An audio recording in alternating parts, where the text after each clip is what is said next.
이에 백성들이 아침에 일찍이 일어나서 드고와 들로 나가니라.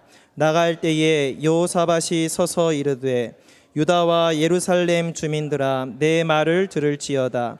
너희는 너희 하나님 야훼를 신뢰하라. 그리하면 견고히 서리라. 그의 선지자들을 신뢰하라. 그리하면 형통하리라 하고 백성과 더불어 의논하고 노래하는 자들을 택하여 거룩한 예복을 입히고 군대 앞에서 행진하며 야훼를 찬송하여 이르기를 야훼께 감사하세 그의 인자하심이 영원하도다 하게 하였더니 그 노래와 찬송이 시작될 때에 야훼께서 복병을 두어 유다를 치러 온 암몬 자손과 모압과 세일산 주민들을 치게 하심으로 그들이 패하였으니 곧 암몬과 모압 자손이 일어나 세일산 주민들을 쳐서 진멸하고 세일 주민들을 멸한 후에는 그들이 서로 쳐 죽였더라. 유다 사람이 들망대에 이르러 그 무리를 본즉 땅에 엎드러진 시체들 뿐이요 한 사람도 피한 자가 없는지라. 여호사밧과 그의 백성이 가서 적군의 물건을 탈취할새 본즉 그 가운데에 재물과 의복과 보물이 많이 있으므로 각기 탈취하는데 그 물건이 너무 많아 능히 가져갈 수 없을 만큼 많으므로 사흘 동안에 거두어 드리고 넷째 날에 무리가 브라가 골짜기에 모여서 거기서 야훼를 송축한지라. 그러므로 오늘날까지 그곳을 브라가 골짜기라 일컫더라. 아멘. 오늘 말씀 역대하 20장 20절에서 26절 말씀을 가지고 승리의 골짜기, 브라가 골짜기라는 제목을 가지고 말씀을 나누고자 합니다. 먼저 26절 말씀 한번 같이 봉독하신 다음 말씀을 전하겠습니다. 넷째 날에 우리가 브라가 골짜기에 모여서 거기서 야훼를 송축한지라. 그러므로 오늘날까지 그곳을 브라가 골짜기라 일컫더라. 아멘. 제가 어릴 적 교회를 다닐 때 대표 기도를 하신 분들 중에 이렇게 기도하시는 분들이 많았어요. 하나님, 아버지, 이 똥보덕지만도 못하고 거시랑 같은 불초소생을 용서하여 주시고 한 번만 용서해 주시옵소서. 어린 나이 정말로 이상했는데 왜 하필이면 똥보덕지만도 못하고 거시랑 같다고 할까? 도대체 똥보덕지는 뭐고? 도대체 거시랑은 뭐야? 그런데 나중에 알고 봤더니 이 똥보덕지는 전라도 사투리로 바로 똥벌레, 구더기이고 거시랑은 바로 지렁이라는 뜻입니다. 여러분, 그런데 성경 말씀에도 욥기서의 말씀에 봤더니 뭐라고 했냐면 구더기 같은 사람, 벌레 같은 인생이나 또 이사야 말씀에 봐도 지렁이 같은 야곱이라고 부르셨어요. 이 말씀을 보면 우리 인간은 참 강한 것처럼 느껴지지만 약하다는 표현이 아니겠습니까? 여기에 계신 분들, 우리 권사님, 집사님들 젊었을 때는 다들 한미모 하셨잖아요. 그러나 우리 외모도 나이가 들면서 주름살이 생기기 시작을 하고 여러분, 팽팽하던 얼굴들이 중력의 법칙에 의해서 하나 둘씩 무너지는 것을 보지 않습니까? 어느 날 아침에 일어났더니 눈가에 주름살이 하나 더 생긴 것을 보고 가슴이 아파서 그럴 때도 있지 않았습니까? 여러분, 젊었을 때는 살이 조금만 쪄도 다이어트 하면 금방 빠졌어요. 그런데 지금은 아무리 애를 써도 쉽게 빠지지 않습니다. 조금이라도 신경 쓰지 않으면 어떻게 될까요? 뱃살과 옆구리살이 옷 사이로 삐적삐적 삐져나오는데 그 모습을 보고서 가슴이 아파하며 한탄할 때도 있다는 것이요. 영적으로도 마찬가지 아니겠습니까? 아무리 괜찮은 사람이라도 그 내막을 들여다보면 참 연약함이 있어요. 여러분, 위대한 아브람 얼마나 좋습니까? 믿음의 조상이라고 불려지지 않습니까? 그런데 멀리서 보면 너무나 멋있는 아브람도 영적으로 위대한 사람일지라도 그러나 아브람도 자신의 목숨을 구원하고자 자신 목숨 살리고자 어떻게 했습니까? 자기 아내 사라를 누이라 하면서 자기 아내를 적군에게 팔아먹은 파렴치한 인간이 바로 아브람이 아니었나요? 베드로를 보시기 바랍니다. 수제자라고 자취했던 베드로, 예수님을 3번이나 부인하지 않았습니까? 영적으로는 굉장히 겉으로 볼 때는 강한 사람들이었지만 내면을 들여다보니까 약하고 부족한 사람이었다는 것이죠. 오늘 본문도 마찬가지예요. 여호사밧 왕이 나오는데 다른 선조 왕들과는 달리 우상을 숭배하지 않았고 마음을 다하여 하나님을 섬겼더니 하나님께서 여호사밧 왕에게 축복을 허락하여 주셔서 나라가 부강하게 됩니다. 그런데 그만 여호사밧 왕에게 무엇이 들었냐면 교만한 마음이 들었어요. 그래서 교만한 마음이 들자 북쪽에 있는 아합왕과 연합해서 바로 암몬이라는 나라를 공격했다가 대패하고 맙니다.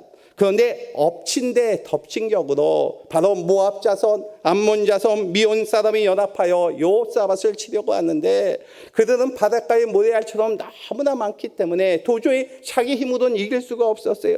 곧 패망할 수밖에 없는 이 절대절명의 순간에 이 여호사밧 왕이 어떻게 했느냐는 것이죠.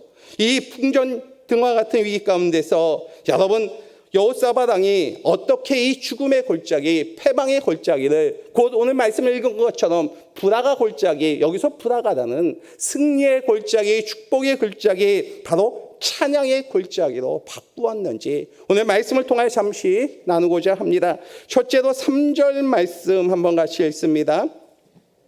여호사밧이 두려워하여 야훼께로 낯을 향하여 간구하고 온 유다 백성에게 금식하라 공포하며 최초로 이 풍전 등화 같은 위기 상황 가운데서 여호사밧 왕이 먼저 한 일은 하나님께 회개하며 기도하며 간구했다라는 것이에요. 갑자기 수많은 대적들이 쳐들어오니 여호사밧 왕이 얼마나 두렵겠습니까? 이때 그가 가장 먼저 한 일이 무엇입니까? 주변의 국가를 의지했나요? 사람을 의지했나요? 무기를 의지했나요? 사람을 찾아다녔나요? 아니요, 그러지 않았어요. 그는 하나님께 낯을 향하여 간구하기 시작을 합니다. 사사기에 보면 삼손이 이방 여인을 얻기 위해서 부모와 함께 선을 보러 딥나라는 곳으로 내려갈 갑니다. 그런데 딥나로 내려가는 도중에 갑자기 사자가 포도원에서 나타나서 바로 삼손에게 덮치려고 하는 것이에요. 사자가 포도원에 나타났다는 것은 여러분 어떤 일이겠습니까? 좀처럼 있을 수 없는 일이에요. 평생에 한 번 있을까 말까 하는 그런 일들이 삼손에게 일어난 것이죠. 여러분 이것은 무엇입니까? 하나님의 경고요, 하나님의 사인이라는 것입니다. 이때 삼손이 해야 할 일이 무엇이었겠습니까? 아하, 왜 내 삶 가운데 사자가 나타났지? 왜 내 삶에 무엇이 잘못되었지? 내가 도대체 무엇을 잘못했기에 갑자기 이런 일이 생겼을까? 하고 하나님께 나가야 되는 것이 맞지 않겠습니까? 그런데 삼손은요, 하나님 앞에 나아갔다는 말이 성경에 전혀 없습니다. 오히려 이방 여인 뒷공문이 쫓아다니다가 사자가 나타나자 염소 새끼 씻듯이 아무런 일이 일어나지 않은 것처럼 그 갈 길을 갔다라는 것이에요. 이처럼 우리가 저와 여러분이 정상적으로 삶을 살아가고 있는데 뜻하지 않는 일, 내 삶 가운데 사자 한 마리가 튀어나온다면 어떻게 하시겠습니까? 가정에 이게 자녀들의 문제가 있고 육신의 아픔의 문제가 있고 내 삶에 마음의 근심 두려움이 있을 때 우리는 어떻게 해야 되느냐는 것이죠. 바로 이때 저와 여러분이 하나님 앞에 낯을 향하여 하나님께 나아간다면 하나님께서 우리를 만나주시고 은혜를 허락하여 주시고 내 삶을 회복시켜 주시는 역사가 저와 여러분의 삶 가운데 임할 줄 믿습니다. 대부분의 사람들은요, 문제가 생기면 어떻게 하죠? 저도 마찬가지였을 거예요. 세상에서 자기를 도와줄 사람을 찾지 않습니까? 의지할 사람을 먼저 찾지 않습니까? 그리고 전화부를 뒤지죠.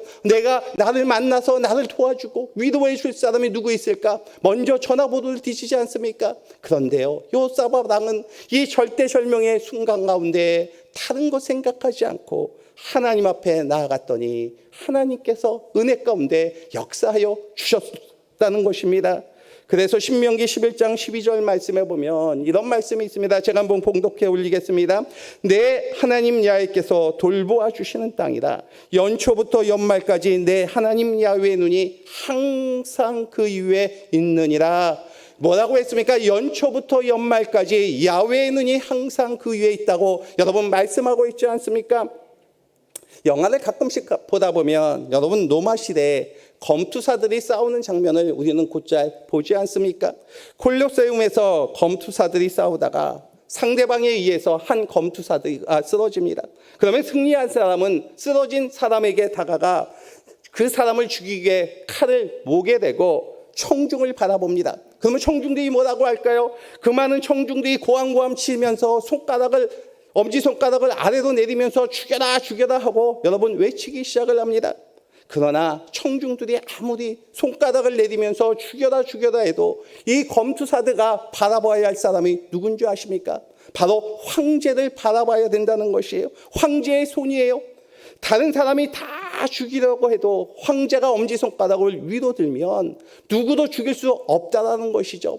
이와 마찬가지로 좋아요 여러분, 우리 인생도 마귀들이 우리에게 질병을 가져다주고 근심을 가져다주고 낙심을 가져다주고 절망을 가져다주고 일이 잘 풀리지 않을지라도 하나님께서 우리를 막아주시면, 하나님께서 허락하지 않으시면 절대로 우리를 해할 수 없다는 것을 여러분 믿으시길 주의 이름으로 축원드립니다. 이것이 하나님의 역사라는 것이에요. 우리가 이 마음이 들었을 때 나도 같이 무너지면 하나님께서 나를 도와주실까? 하나님이 나와 함께 하실까?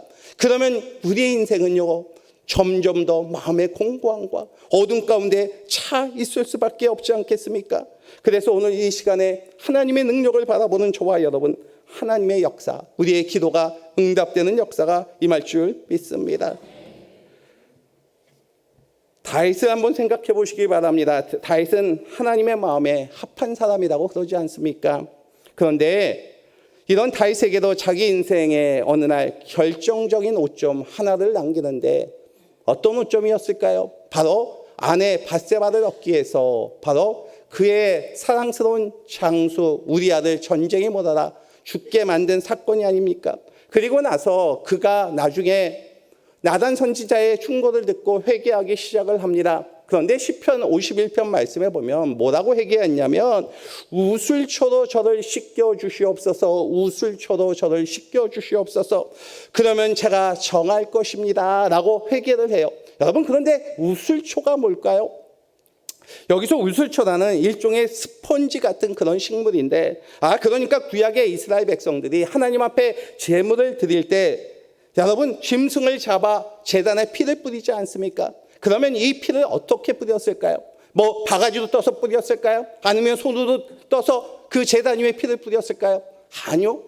바로 이 우슬초 스폰지 같은 이 식물에다가 피를 묻혀서 바로 제단에 뿌렸다라는 것이에요. 그러면 피가 쉽게 뿌려졌어요. 또 넓은 판에다가, 예를 들어서 넓은 판때기 위에다가 제물을 놓고 각을 뜨면, 짐승의 각을 떼면 피가 흘리지 않겠습니까? 그런데 피는 알다시피 조금 흐르면 금세 응고가 됩니다. 그런데 이 응고는 뭐 잘 지워지지가 않아요. 그 당시에 오늘날처럼 뭐 세척제가 있었습니까? 뭐 퐁퐁이 있었습니까? 잘 씻겨지지 않아요. 그런데 이 우슬초라는 스펀지 식물 같은 데다가 바로 그것을 가지고 피를 닦으면 금세 잘 닦여졌다는 것이에요. 그만큼 다윗이 내가 많은 죄를 지었지만 하나님 나를 그렇게 깨끗하게 정함을 주시옵소서, 나의 죄를 용서하여 주시옵소서, 내가 주님 앞에 깨끗하게 되길 원합니다. 기도했다는 사실입니다. 여러분, 오늘 이 시간에 우리의 모든 기도가 주님 앞에 합한 기도요, 은혜의 기도요, 응답이 되는 기도가 될 줄 믿습니다. 그래서 하나님의 눈과 마음이 저와 여러분에게 향하며 하나님의 사랑이 이 성전에 향하며 하나님의 마음이 이곳에 임함으로 말미암아 우리 안에 놀라운 하나님의 역사가 나타날 줄 믿습니다. 두 번째로는 이 위기 가운데 여호사밧 왕이 어떻게 합니까? 12절 말씀 한번 같이 읽습니다. 같이 읽습니다. 우리 하나님이여 그들을 징벌하지 아니하시나이까? 우리를 치러오는 이 큰 무리를 우리가 대적할 능력이 없고 어떻게 할 줄도 알지 못하고 오직 주만 바라보이나이다. 아멘. 두 번째로는 바로 여호사밧 왕이 믿음의 고백, 곧 그러니까 하나님께 절대 주권을 고백합니다. 여기에 보면 우리가 대적할 능력도 없고 어떻게 할 줄도 알지 못하고, 무슨 얘기겠습니까? 하나님 이제부터 사람 의지하지 않겠습니다. 하나님 세상적인 방법 이용하지 않겠습니다. 하나님 제가 하나님의 도움 없이는 아무것도 할 수 없음을 바로 고백하는 시간이었어요. 1960년대 유행했던 민요 중에 갑돌이와 갑순이라는 민요가 있습니다. 잘 아시지 않습니까? 코로나가 발생하기 직전에도 일부 초등학교 운동회나 시골 장터 등에서 꾸준히 들렸었는데 그 가사를 보면 참 재미있습니다. 요약하면 이렇습니다. 갑돌이와 갑순이는 한 마을에 살았더래요. 둘이는 서로 사랑을 했더래요. 그러나 둘이는 마음뿐이래요. 겉으로는 모른 척 했더래요. 그러다가 갑순이는 시집을 갔더래요. 시집 간 날 첫날 밤에 한없이 울었더래요. 갑돌이도 화가 나서 장가를 갔더래요. 장가 간 날 첫날 밤에 달 보고 울었더래요. 겉으로는 고까지껏 했더래요. 여러분, 이게 무슨 내용인 줄 아십니까? 이 두 사람은 서로 사랑을 했지만 겉으로는 아닌 척했기 때문에, 서로 사랑을 고백하지 않았기 때문에 결국 비참한 결과를 맞이했다는 내용이 갑돌이와 갑순이의 내용이에요. 우리의 믿음도 마찬가지입니다. 하나님께서 다 아시겠지, 내 문제 아시겠지, 내 형편 아시겠지, 내 사정 잘 아시겠지. 물론 여러분 아시죠. 그러나 하나님의 역사를 이루려면 우리가 어떻게 합니까? 믿음을 고백해야 된다는 것입니다. 여호와는 나의 목자시니 내게 부족함이 없으리로다. 능히 주와 말설 사람이 없나이다. 주는 나를 푸른 초장으로 인도하신 하나님이시다. 이 절대 주권을 하나님 앞에 고백할 때 성령의 바람이 불고 하늘의 역사가 나타나서 오늘 이 자리 가운데 우리 가운데 임함으로 말미암아 그 놀라운 능력을 보는 우리가 될 줄 믿습니다. 여러분, 이 고백을 하시길 주의 이름으로 축원드립니다. 하나님의 영이 우리 가운데 임하여 환경을 움직여 주시고 사람을 움직여 주시고 삶을 움직여 주셔서 우리를 도와주시는 은혜가, 우리를 지켜주시는 은혜가 이 자리에 임할 줄 믿습니다. 구약 성경에 보면 엘리야와 사도박 가부에 대한 이야기가 나오지 않습니까? 잘 아시지 않습니까? 이스라엘 땅에 가뭄이 들어서 먹을 것이 부족하여 난리가 났어요. 그러자 하나님께서는 바로 엘리야를 먹이기 위해 누구에게 보내죠? 사르밧 과부에게 보내는데, 그런데 엘리야는 자기 자신이 불쌍한 과부에게 가서 먹을 것을 의탁할 줄은 꿈에도 몰랐을 것이에요. 아마 이런 생각을 했을지도 모릅니다. 왜 하필이면 가난한 과부인가?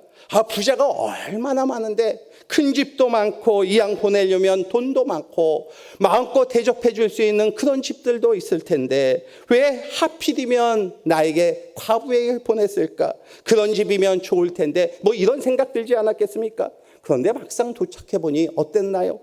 생각보다 더 심하게 가난했어요. 정말로 찢어지게 가난했어요. 과부는 죽기 전에 아들과 함께 마지막 남은 가루와 기름을 가지고 작은 전병을 만들어서 먹은 다음 죽으려고 한다고 그런 이야기를 들으니 엘리야를 그 마음에는 얼마나 가슴이 메어지고 안타깝겠습니까? 이때 엘리야는 갈등이 심했겠죠.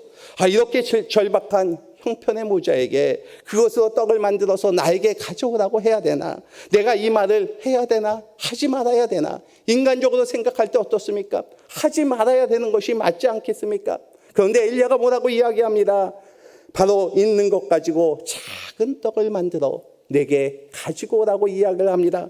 그런데요, 만약 이 이야기가 오늘날 인터넷이나 SNS나 유튜브에 떴다면 엘리야를 뭐라고 욕했겠습니까? 아마 이렇게 욕했을 것 같아요. 최악의 목회자 등장하다. 가난한 가부를 등쳐먹는 후한무치 목회자 등장하다. 가난한 자의 피를 빨아먹는 거머리 같은 목회자, 뭐 이렇게 대서특필돼서 나오지 않았겠습니까? 그런데 여기서 여러분, 우리가 한 가지 주목해야 될 것은, 우리가 이 말씀을 이해할 때 중요한 것은 과부의 순종 이전에 누구의 헌신과 믿음의 고백이 있었냐면 바로 엘리야의 바로 하나님에 대한 절대 확신, 신뢰가 있었음을 결코 잊지 마시길 주의 이름으로 축원드립니다. 저와 여러분이 가정 가운데 믿음으로 고백하고 나가면 하나님께서 우리의 가정을 지켜주시고 이 교회 안에서 믿음을 고백하는 자들이 점점 많아지면 하나님께서 이곳에 성령으로 인쳐주셔서 계획하는 모든 일들이 합력하여 선을 이루어서 하나님의 놀라운 부흥과 축복의 역사와 저와 여러분을 통하여 성장하는 모습들을 볼 수가 있지 않겠습니까? 초대교회 기독교인들에 대한 핍박이 심하자 지하 동굴 카타콤으로 피난하여 신앙생활을 하지 않았습니까?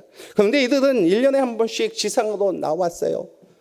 목숨 부지하고 그곳에서 믿음을 지키기 위해서 지하동굴 카타콤으로 들어갔는데 1년에 딱 한 번씩은 지상으로 나옵니다. 어떨 때 나왔는 줄 아십니까? 오늘 송파교에서도 침례를 했댔는데 침례할 때 1년에 꼭 한 번씩 지상으로 나옵니다. 그런데 그 당시요, 침례를 행한다는 것은 어떤 것입니까? 목숨을 거는 행위예요. 왜냐하면 그 당시에 심례를 어디서 행했겠습니까? 강이나 호수 같은 데서 행하지 않았겠습니까? 그런데 그곳엔 누가 있었을까요? 기독교인들을 싫어하는 유대인들도 있었고요. 기독교를 박해하는 로마인들도 있었다는 것이에요. 잘못하다가 심례를 하다가 로마인들에게 잡혀서 채찍에 맞아서 죽을 수도 있고요. 온갖 고문을 당하여 죽을 수도 있는 그런 위기 가운데 있었어요. 그럼에도 불구하고 그들이 1년에 한 번씩 시상에 나와 침례를 축하해주며 바로 침례식을 행했다는 것이에요. 이것이 무엇입니까? 외적인 신앙 고백이라는 사실입니다. 사랑하는 저와 여러분, 우리가 세상을 갈 때 우리 믿는 자들을 욕하는 사람들이 있어요. 너 교회 다닌다면서 왜 그래? 교회 다니는 사람이 많다는데 왜 이 나라가 더욱더 어려워져? 교회 다닐 필요 없지 않나? 왜 너 교회 다니는데 일이 이렇게 안 풀려? 그렇게 욕하는 사람들이 있어요. 그럼에도 불구하고 우리를 욕하고 비난하고 그럴지라도 우리가 그 가운데서 고백해야 할 것은 아니야. 하나님은 나를 사랑하시오. 하나님은 이 세상을 사랑하시고 하나님은 장차 우리에게 좋은 일을 허락하여 주시고 하나님께서는 이 세상에 아름다운 일들, 우리의 가정을 축복하실 거야. 이 믿음의 고백을 바로 선포함으로 말미암아 십자가의 깃발이 저와 여러분의 삶에 나타날 줄 믿습니다. 세 번째 21절 말씀 한번 같이 읽습니다. 백성과 더불어 의논하고 노래하는 자들을 택하여 거룩한 예복을 입히고 군대 앞에서 행진하며 야훼를 찬송하여 이르기를 야훼께 감사하세 그의 인자하심이 영원하도다 하게 하였더니, 세 번째로는 여호사밧 왕이 이 절대절명의 위기 가운데 한 것이 감사의 찬송을 드립니다. 지금이 어떤 상황이었습니까? 적군이 코앞에 다가왔어요. 이제 마지막으로 정탐꾼을 보내어서 적의 상황을 살펴본다든지 아니면 군대를 정비하고 무기를 정비하여 싸울 준비를 하는 것이 맞지 않겠습니까? 그런데 여호사밧은 어떻게 합니까? 군대 앞에 거룩한 예복, 그러니까 예복을 입힌 찬양들을 먼저 앞세워서 전쟁터에 나가는 것이 아닙니까? 여러분, 이 모습을 볼 때 이게 말이 됩니까? 혹시 찬양대를 총알바지로 사용하려고 예복을 입혀서 찬양대를 먼저 보내는 것이 아니겠습니까? 그런데 찬양과 감사가 시작할 때 어떤 일이 일어났나요? 하나님의 놀라운 역사가 일어나기 시작을 합니다. 적군이 서로 싸우기 시작하고 도망가는 역사가 나타났다는 것이에요. 오늘 이 시간에 하나님의 역사는 우리가 입술로 감사와 찬양을 올려드릴 때 하늘의 문이 열려지고 은혜의 문이 열려지는 역사가 나타난다는 것입니다. 보세요. 전쟁 중에서 적진을 점령하면 제일 먼저 하는 일이 무엇이죠? 바로 자기 나라의 국기를 개양하는 것이에요. 6.25 때 유엔군의 힘을 입어서 중공군을 물리치고 서울을 수복한 다음 중앙청에 제일 먼저 한 것이 무엇이었나요? 태극기를 꽂는 것이 아니겠습니까? 모세가 느비딤에서 아말렉 전투와 싸워서 이긴 다음 승리의 깃발 대신에 하나님 앞에 제단을 쌓습니다. 곧 예배를 드렸죠. 그리고 뭐라고 그 자리에 선포합니까? 여호와는 니시라고 이야기합니다. 곧 여호와는 나의 승리의 깃발이라고 선포했다라는 것이에요. 우리가 환난을 당하거나 어려움을 당하거나 마음에 오늘도 근심이 있었을 때 할 일이 무엇이었겠습니까? 감사와 찬양을 올려드릴 때 오늘도 주의 영이 우리 가운데 임하고 성령의 역사가 우리 가운데 임하고 이 자리 가운데 함께 하심으로 말미암아 우리의 찬양의 소리가 하늘에 울려지고 퍼져나가는 그런 일이 나타날 줄 믿습니다. 그렇다면 말씀을 맺고자 합니다. 왜 우리가 여호사밧처럼 문제가 있을 때 기도하고 신앙 고백을 하고 감사 찬양을 해야 합니까? 창세기 3장 15절 말씀인데 제가 한번 읽겠습니다. 내가 너로 여자와 원수가 되게 하고 내 후손도 여자의 후손과 원수가 되게 하리니 여자의 후손은 내 머리를 상하게 할 것이요 너는 그의 발꿈치를 상하게 할 것이니라 하시고, 여기에 보면 여자의 후손은 내 머리를 상하게 할 것이라. 다 아시다시피 여자의 후손은 무엇을 상징하죠? 바로 예수 그리스도를 상징합니다. 이 세상에는 악에 동조하는 뱀의 후손도 있지만 이에 대항하는 여자의 후손도 있다라는 것이에요. 우리가 잘 사용하는 말처럼, 호사다마라는 말처럼, 좋은 일에는 방해가 있는 것처럼 악을 행하는 자들을 반대하는 정의로운 사람들도 있기 때문에 세상은 소란스럽고 시끄럽게 마련 아니겠습니까? 그래서 우리가 무슨 일을 하다가 악한 영이 방해하고 있다고 잘 안 되는 느낌이 든다면 여러분 이때 단호하게 예수 그리스도의 이름으로 물리쳐야 합니다. 여자의 우선 예수님이 너의 머리를 박살내었다. 너는 지금 나를 방해할 수 없다. 나는 예수의 이름으로 말미암아 승리하였다. 예수가 나의 구세주가 되셨다. 이렇게 믿음으로 선포하며 나가야 하나님의 은혜가 임할 줄 믿습니다. 왜냐하면 예수님께서 이 땅에 오셔서 십자가 위에서 손과 발에 못을 박히고 피를 흘리며 그리고 모진 고난과 고통 가운데 처절한 죽음으로 끝났을 때 마귀의 승리로 끝날 것처럼 느껴지지만 결국 예수님께서 부활하심으로 말미암아 승리하셨기 때문에 우리는 이미 이긴 싸움을 하고 있는 바로 성도들이기 때문에 이 시간에 담대히 믿음으로 선포하며 나갈 때 하나님의 놀라운 일들이 나타날 줄 믿습니다. 그런 은혜가 임하시길 주의 이름으로 축복드립니다. 그런 은혜가 이 자리에 임할 줄 믿습니다. 그런 능력이 우리 가운데 나타날 줄 믿습니다. 시편 20편 5절 다 같이 읽고 말씀을 맺습니다. 시편 20장 5절, 20편 5절 말씀입니다. 같이 봉독하십니다. 우리가 너의 승리로 말미암아 계가를 부르며 우리 하나님의 이름으로 우리의 깃발을 세우리니 야훼께서 내 모든 기도를 이루어 주시길 원하노라. 우리가 너의 승리로 말미암아 계가를 부르며 우리 하나님의 이름으로 저와 여러분의 가정 가운데 우리 심령과 직장과 사업장 가운데 이 교회 가운데 주님의 승리의 깃발이 날마다 꽂혀지기를 주의 이름으로 축원드립니다. 기도하시겠습니다. 아버지 하나님 감사합니다. 주님의 은혜와 사랑과 하나님의 능력이 임하길 원합니다. 예수 그리스도의 사랑과 은혜와 능력이 임하길 원합니다. 예수 그리스도의 축복이 임한 줄 믿나이다. 아버지 하나님 우리가 주님 앞에 주님께서 주시는 승리로 말미암아 날마다 계가를 부르며 우리 하나님의 이름으로 말미암아 우리 가정과 사업과 직장과 내 심령 가운데 승리의 깃발을 세우며 꽂는 우리가 되게 하여 주시옵소서. 이곳에 주님의 승리의 함성이 날마다 나타나게 하옵소서. 감사하며 우리 주 예수님의 이름으로 기도 올렸습니다. 아멘.